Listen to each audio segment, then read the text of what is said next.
Hello students, welcome back to my channel, and today I'm going to discuss about some questions, different type of questions of class 10. So you can see on the board I have already written one question because this is a lengthy question. So I have written it so that we will not waste our time. So you can see the question that if the zeros of the quadratic polynomial ax square plus bx plus c, which is obviously a standard form of quadratic polynomial, are equal, means its zeros will be equal. So there are two zeros normally we always take as alpha and beta. Here alpha and beta both are equal, so we can take it as alpha. Both are alpha, means alpha and alpha both are the zeros of ax square plus bx plus c. Okay, equal, then we have to find out which option is correct. It is a MCQ, but the thing is that if you don't know the process, MCQs obviously will be much more harder than the normal sums. So you have to know this process, and it's very important question. And thanks to one of my student who actually has given this question to me for solving it in my this video actually. So look how I'm doing.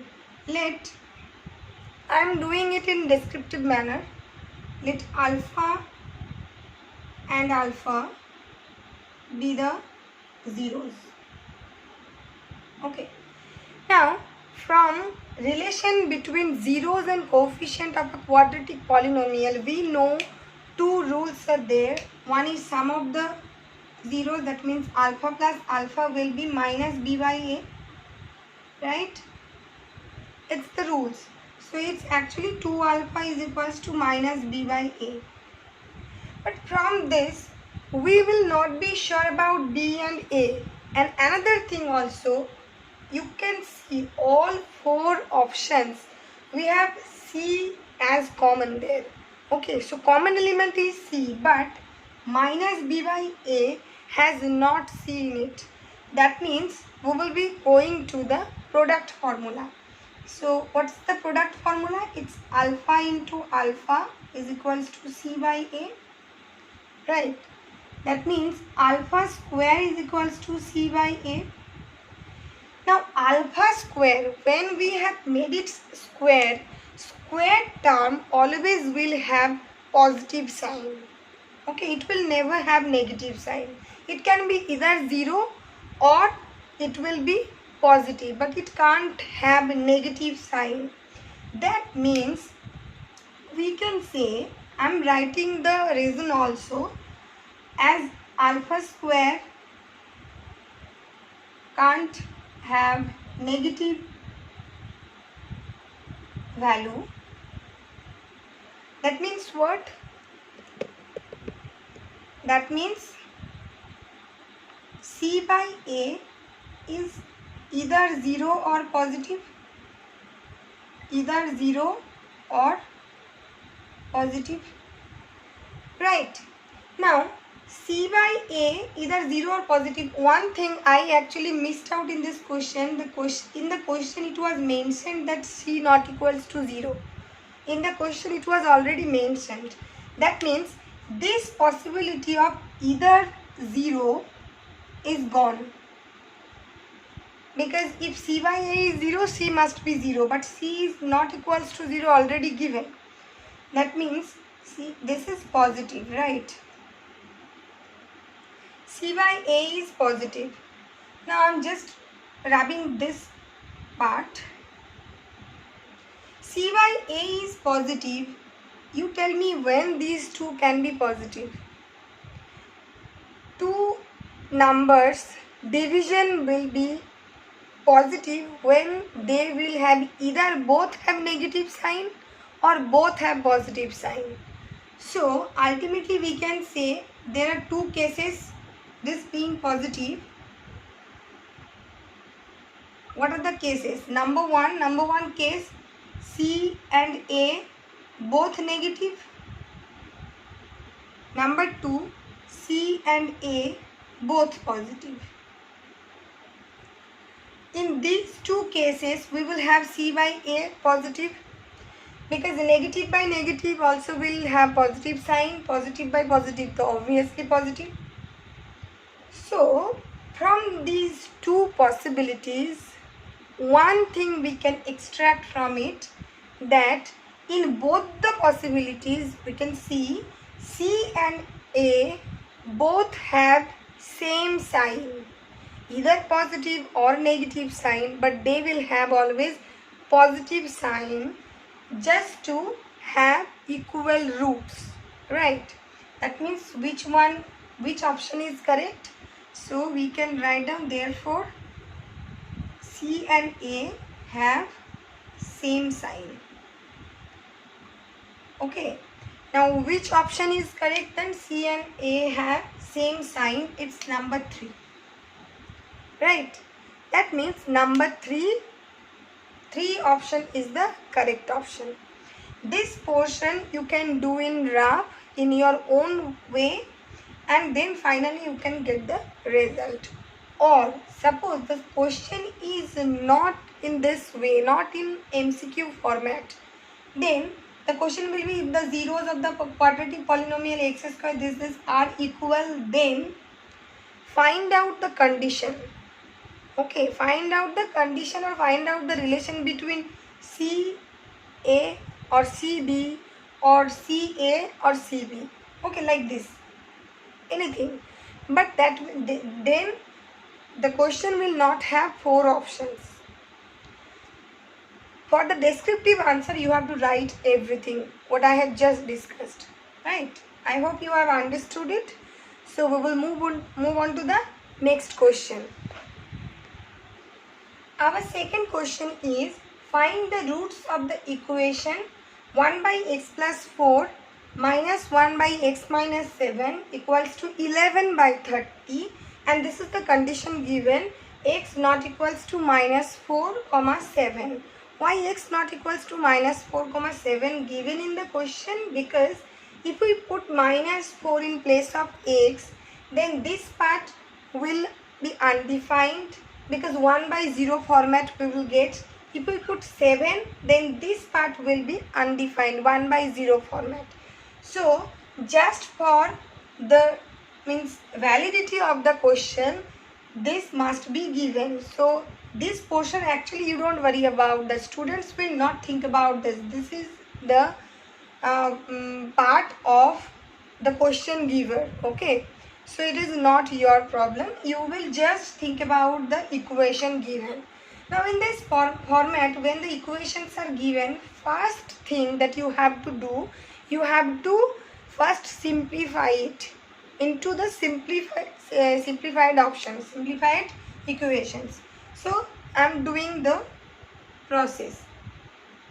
Simplifying process is actually very simple. Okay, so I'm not writing the question again, rather I'm taking LCM of the denominators, is x plus 4 into x minus 7, there is nothing else. Okay, right hand side is 11 by 30 as it is.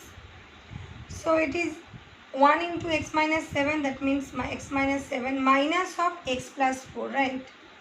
I'm not jumping the steps.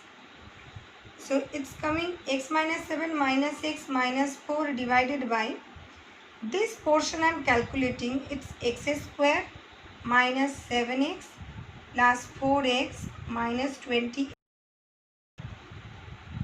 equals to 11 by 30. From this, x will be cancelled out, we can see. Then the numerator becomes minus 11 divided by x square. This part is x square minus 3x minus 28 equals to 11 by 30. Both sides we have numerator as 11. So 11 and 11 can be cancelled out. We have minus here, that means minus 30. Now we will do cross multiplication. So it's minus 30 equals to x square minus 3x minus 28. If we calculate it, this side, that side transposition, then we will be having x square minus 3x plus 2 equals to 0. You can now solve it by quadratic formula or by factorization method. Okay, I am doing it now with factorization method.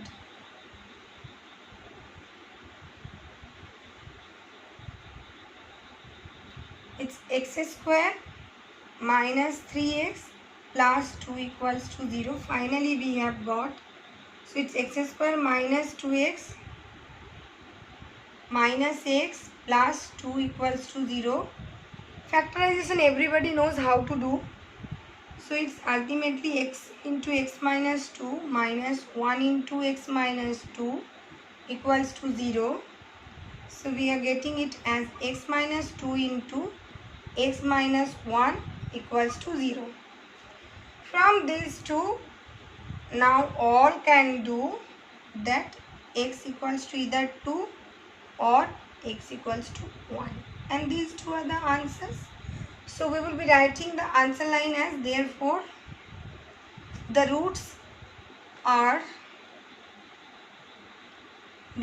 required roots are 2 and 1. It's simple. Look, this process everybody knows. What you have to do, you have to simplify the given equation. Once you have got the simplified form, it's again the same and it's very, very easy. Same way by either factorization or by quadratic formula. Okay, so this is the second question that I have got from the students. Now we will move on to the next question. So this is our third question, and the question I am reading it once. If one of the zeros of the cubic polynomial x cube plus ax square plus bx plus c is minus 1, then the product of other two zeros is either this or this. This is also a MCQ.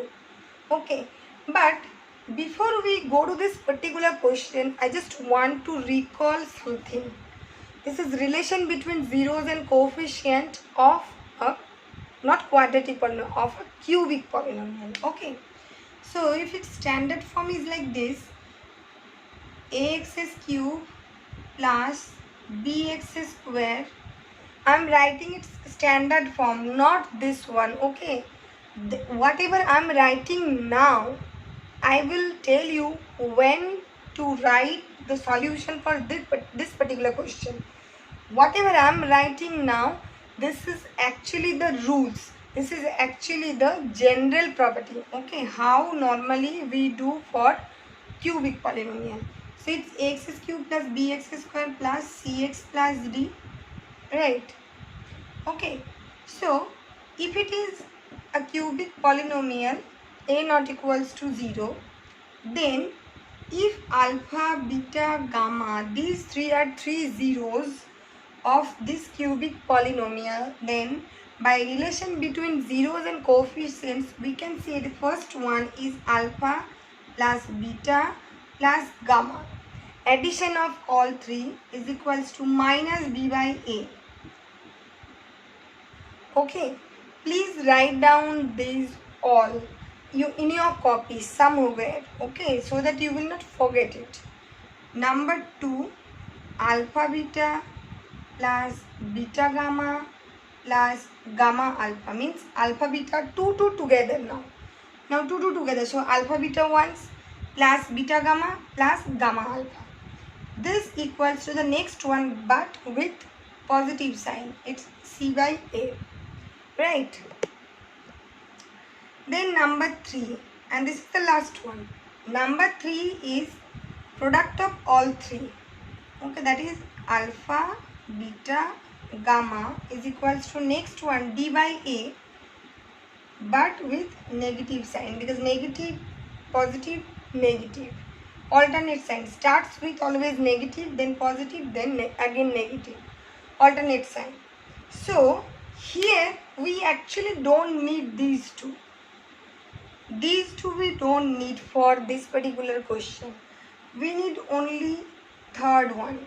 Means if you have written, then you will understand that this one, why we need it. We need it because product of other two zeros given. Okay, so this means what? This means product of three zeros.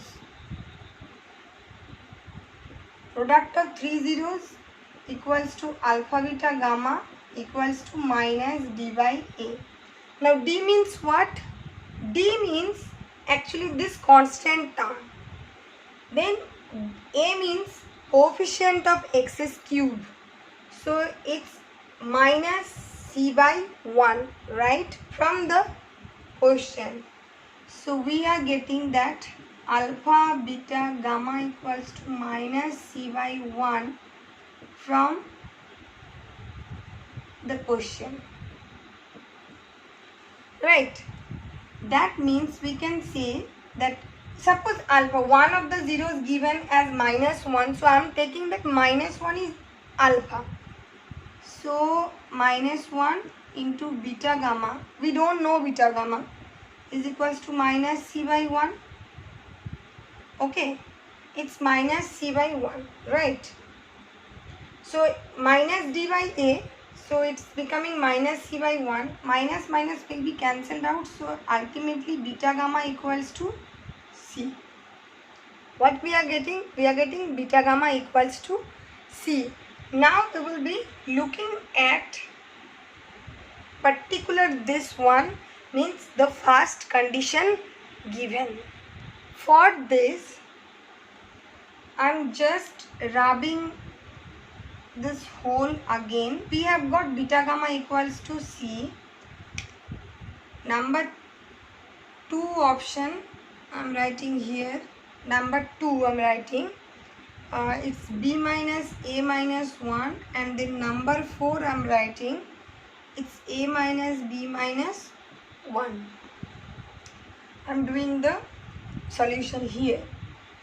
We have got beta gamma equals to c. I am giving its equation number as 1. Okay. Now look at the first condition. This particular polynomial, suppose the polynomial is p of x, it's like this, given as like this. Okay. It's one of the zeros is minus 1. One of the zero minus 1 means we can say that p of minus 1 equals to 0. Right. Because minus 1 is a 0, that means p of minus 1 equals to 0. P of minus 1 means what? P of minus 1 means minus 1's whole cube plus a into minus 1's whole square plus b into minus 1 plus c equals to 0. Okay. So, from this, we can get the calculation as minus 1. This portion is a into plus 1 because minus 1's whole square is plus 1. So, it's plus a. This portion is plus minus minus b plus c equals to 0. So from this we will find out c's value. What is c? C is equals to c positive, we are keeping it in the left hand side, rest of the things we are taking it in the right hand side. So we are getting b positive, a negative and plus 1. So ultimately c equals to b minus a plus 1. Now from equation number 1, equation gives what we will be getting from number 1 equation, because this is c, that means beta gamma equals to this part, this one. So beta gamma equals to b minus a plus 1. Now look, beta gamma means product of other two zeros. Product of other two zeros means beta gamma, and its value is b minus a plus 1. So b minus a plus 1 means the first option is the correct option. Number 1, option number 1 is the correct option. Okay, option number 1, not like this, otherwise you will get confused.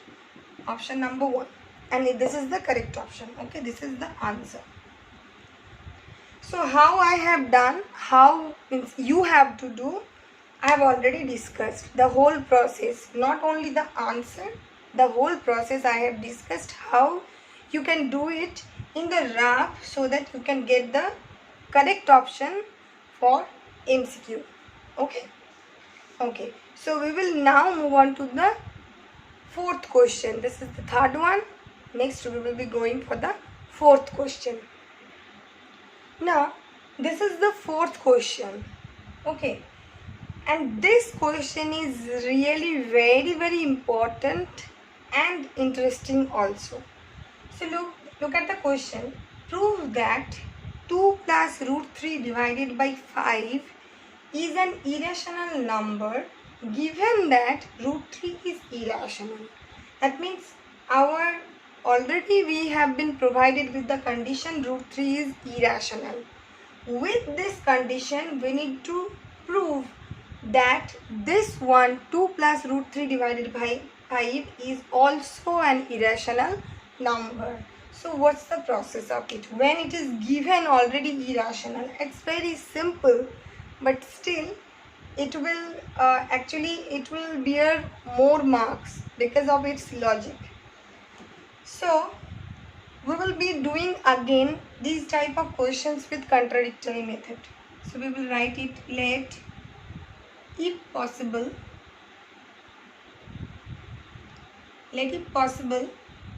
2 plus root 3 divided by 5 is rational.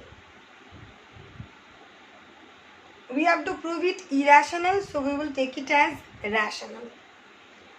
Root 2 by root 3 by 5 is rational. That means therefore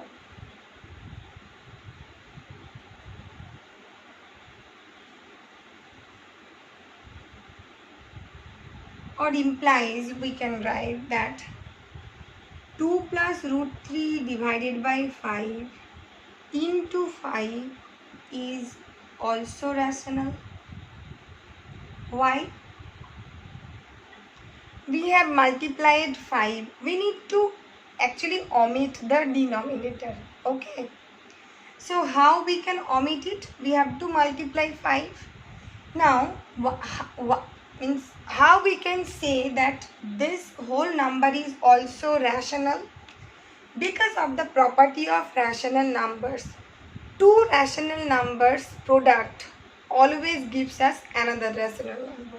So as we have taken this one as rational and 5 we all know that this is rational.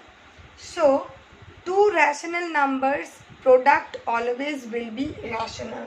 So we will write the logic here, and logics must be written. Product of two rational numbers or two rationals is always rational.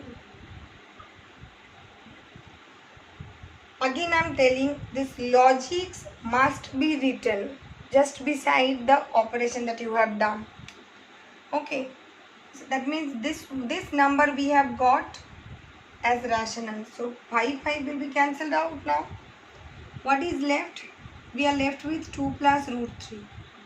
So we have got 2 plus root 3 is also rational.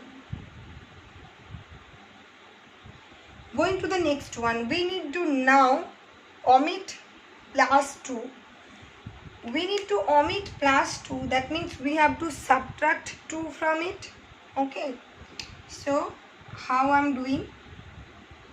Root 3 minus 2 is also rational. How we can say? Because addition or subtraction of two rationals always will be rational. So we will write that subtraction of two rationals is always rational.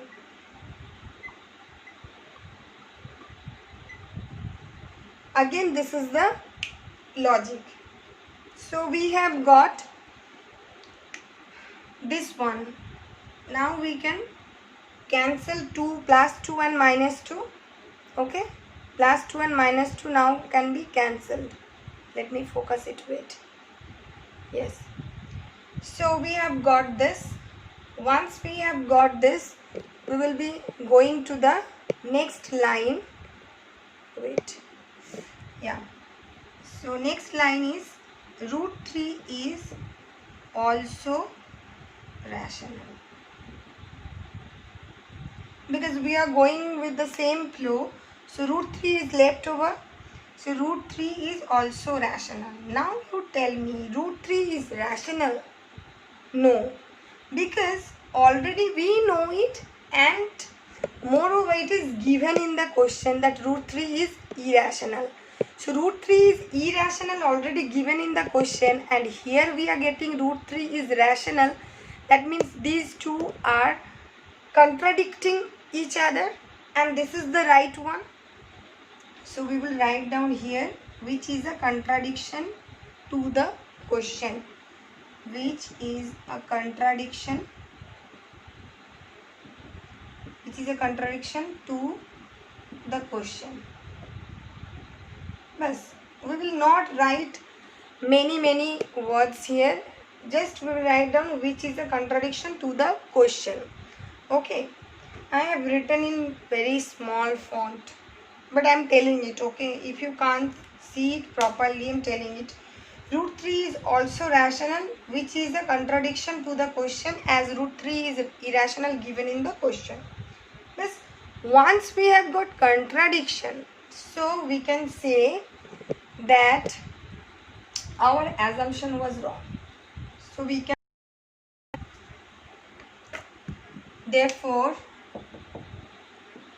our assumption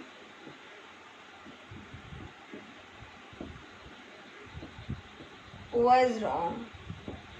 That means 2 plus root 3 by 5 is irrational. Okay, 2 plus root 3 by 5 is irrational, and it is proved. We have to prove it, and we have proved it. Okay, so just by for solving 4 questions already I have taken your 28 minutes, near about 28 minutes. So this is all about today's session, students. I hope you all have understood and enjoyed it too, because these were the questions that maximum students may have problem with. So I hope that I could make you understand these portions. So we will meet in the next video with any other topic or different type of questions. Till then, have a good day.